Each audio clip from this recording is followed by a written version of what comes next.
अस्सलाम वालेकुम। आप देख रहे हैं पाक एक्सक्लूसिव टीवी। अगर आपने मेरे चैनल को सब्सक्राइब नहीं किया तो ज़रूर करें, इससे मेरी हौसला अफजाई होगी।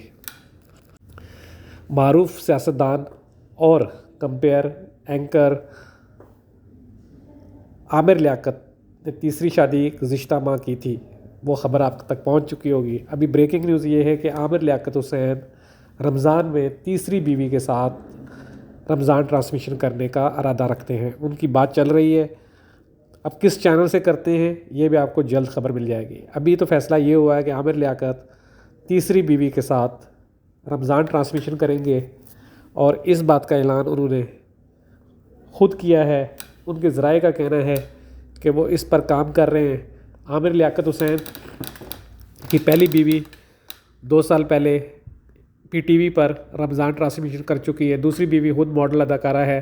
अभी तीसरी बीवी जो है उनकी, वो उसके बारे में कहा जा रहा है कि वो भी शोबिस में है और वो मज़ीद काम करने का इरादा रखती हैं।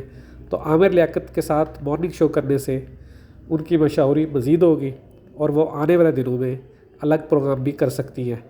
आमिर लियाकत हुसैन हर वक्त ख़बरों में रहने का फ़न जानते हैं। हाँ, वो अल्ताफ़ हुसैन की फ़ेवर में बयान हो, इमरान खान के ख़िलाफ़ बयान हो, भाभी इमरान खान की बेगम के हवाले से बयानबाजी हो कि जी वो जो भी है वो फ़न जानते हैं। अभी भी ये है कि वो अनकरीब प्रोग्राम करेंगे रमज़ान में।